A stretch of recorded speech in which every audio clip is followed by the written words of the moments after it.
Terus yang kedua, apa yang dilakukan? Maksudnya Yogyakarta itu istimewa. Kemudian apa dampak dari pariwisatanya nanti akan timbul seperti itu. Kemudian yang kedua, apakah ini faktor kemiskinan? Kemiskinan sehingga membuat jadi orang jadi lebih agresif untuk melakukan itu. Gitu. Dan yang ketiga, harusnya bagaimana pendekatan keamanan bagi daerah-daerah yang punya potensi pariwisata, kemudian pusat dari keraton. Itu yang mau saya tanya. Ya, sebentar. Terus udah. Ya dulu. Udah. Wah. Perlu tak turun? Jangan, enggak, suaranya nanti suaranya nggak masuk. masuk ya. Oke. Agak mepet berarti sedikit. Kurang deket soalnya. Ya. Ini ya. Iya. Ini ya. Nah, wes running ya? Oke, running. Saya biarin Bapak aja. Assalamualaikum warahmatullahi wabarakatuh, teman-teman sekalian. Ketemu lagi di Timoho Blog Channel. Teman-teman sekalian, saya masih running soal DIY. Yang pertama, kemarin saya running soal kemiskinan, dan kedua ada kasus yang cukup menonjol, yaitu kekerasan jalanan yang terjadi di titik nol. Artinya apa? Titik nol sebelah satu pusat kunjungan pariwisata, pusat etalase yang ada di Jogja, itu terjadi kekerasan. Walaupun kekerasannya boleh dikatakan belum sampai menimbulkan korban jiwa, tetapi memiliki dampak yang cukup signifikan bagi berbagai elemen yang ada di Yogyakarta maupun di luar Yogyakarta. Nah, teman-teman sekalian, bersama saya ada Pak Sukamta, anggota DPR RI yang juga berasal dari Yogyakarta. Kebetulan beliau dari Komisi 1 ngurusi bidang pertahanan keamanan, walaupun bukan bidang keamanan pertahanan di Jogja, tapi artinya perspektif keamanan yang akan saya tanyakan pada beliau terkait dengan kejadian tersebut. Pak. Ya, terima kasih. Jadi memang kelitih ya, apalagi terjadi di titik nol, ini perlu menjadi perhatian yang sangat serius sekali ya. Kelitih selama ini itu sudah menjadi persoalan, membuat citra di Jogja itu tidak aman. Bukan hanya citranya, tapi menjadikan masyarakat juga was-was. Kalau keluar sore, keluar malam itu was-was. Apalagi padahal Jogja itu dikenal yang kotanya itu 24 jam, tidak pakai tidur. Ya. Orang itu keluar pagi, siang, malam, tengah malam, subuh hari, itu biasa di Jogja. Karena memang kotanya sebagai kota wisata mendukung itu. Ya. Tapi seluruh citra yang sudah terbangun ini, kenyamanan yang sudah terbangun ini, itu menjadi tercemari dan terancam oleh adanya kelitih. Di mana orang yang keluar di jalan itu merasa tidak aman, Ya. ada rasa was-was, Ya. karena ini kan spontan dan tidak ketahuan ini orang ini kriminal atau nggak kriminal, tiba-tiba mengeluarkan senjata dan kemudian melukai orang atau memukul orang. Saya kira ini persoalan yang tidak sederhana, ini sangat serius sekali. Apalagi sudah di titik nol ya. Ya. Selain titik nol itu banyak wisatawan, tapi di situ juga pusat pemerintahan. Ada keraton, ada istana negara, ada benteng, ada DPRD, ada gubernuran, semuanya ngumpulnya di situ, bukan di pojok Bantul atau pojok Gunung Kidul atau Sleman, tapi di pusat kota, jantung kota Jogja. Nah, tentu ini akan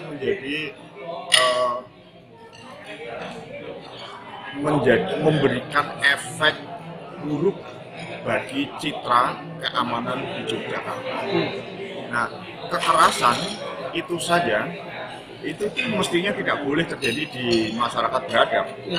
Nah, apalagi kalau itu dilakukan di tengah situasi yang tadi kita katakan.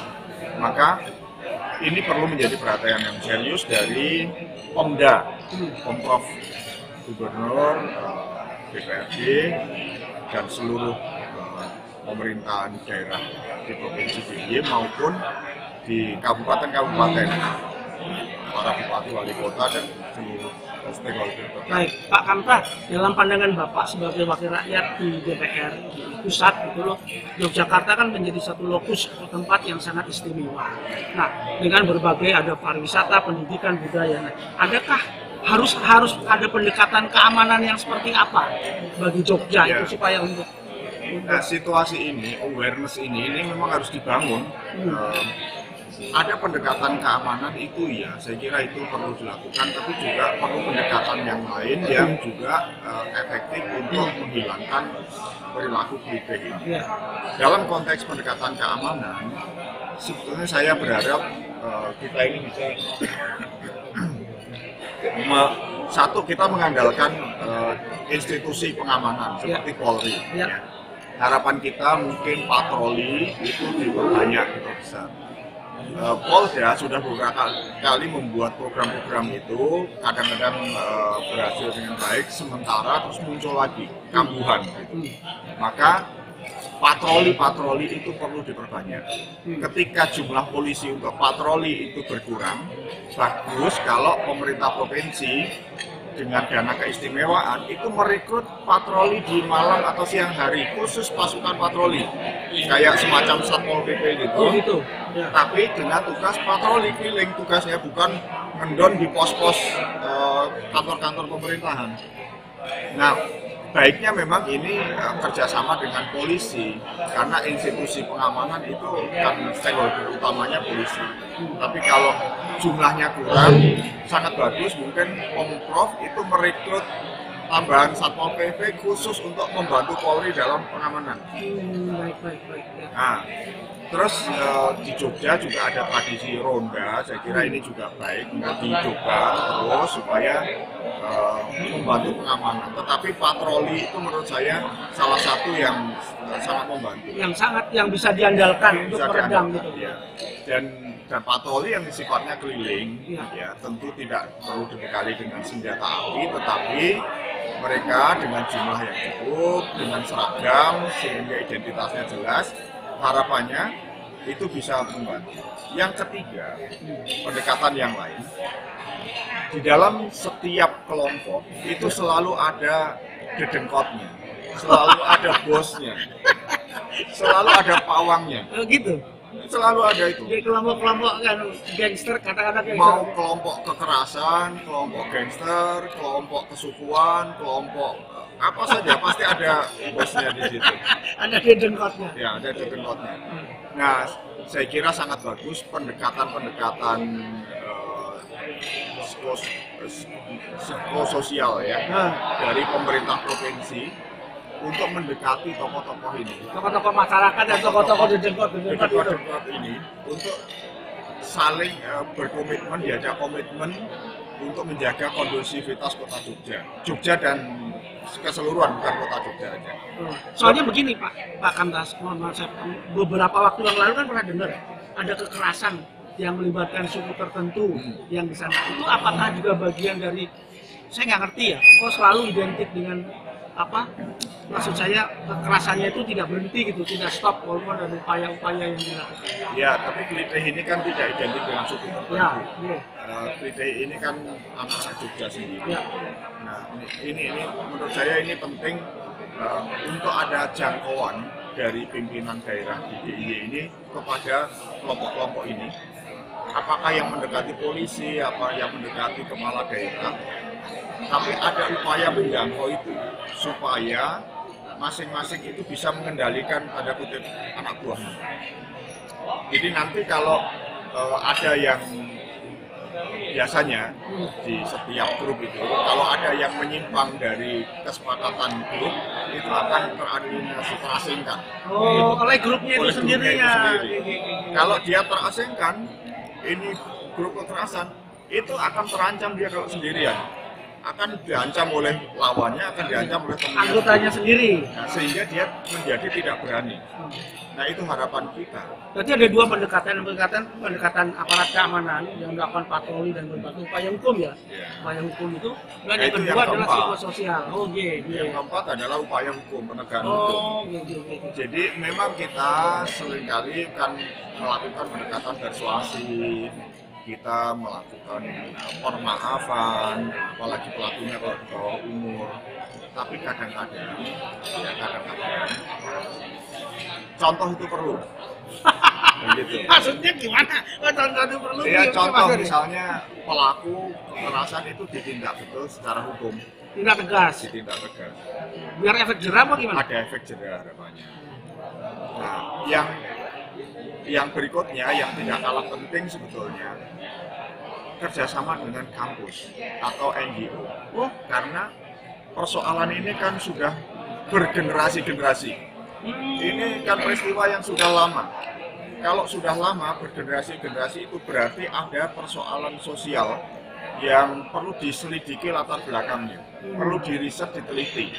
jangan tradisi ya, Pak? Bukannya. Nah, itu kan banyak asumsi. Ada asumsi, oh ini tradisi alumni, ada tradisi kampung, ada tradisi apa. Nah, mungkin Om Prof bisa kerjasama dengan Fakultas Psikologi kampus tertentu buat riset di masyarakat. Apa sih sebetulnya yang menyebabkan perilaku kritis ini? Nah, setelah ketemu, tuntaskan itu persoalan. Sebab kalau pendekatannya tidak ada latar ilmiahnya, nggak ada datanya, hit and run terus, itu hanya bagus untuk publikasi, tapi nggak menyelesaikan persoalan.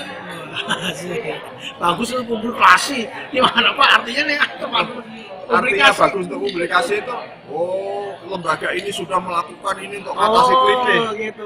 Tapi nggak mengatasi. Tidak mengatasi, hanya untuk pencitraannya nih Mas. Pencitraan gitu. Tapi kalau ada pendekatan yang sistematis, ketahuan sebabnya, akar masalahnya ini selesaikan. Akar masalahnya. Salah satunya yang sering terungkap itu misalnya ketidakharmonisan keluarga. Itu faktornya, salah satu faktornya. Salah satu faktor. Hampir pelaku-pelaku itu ada yang studi yang mengatakan mungkin ada persoalan dengan parentingnya, pola asuhnya. Pola asuh orang tua. Nah, kalau itu menjadi persoalan serius,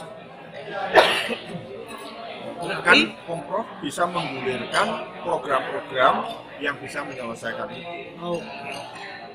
Aduh, kok jadi kompleks sekali ya teman-teman. Tapi ini satu fakta yang memang harus diselesaikan. Pak Kamso, terima kasih. Thank you. Terima kasih. Terima kasih.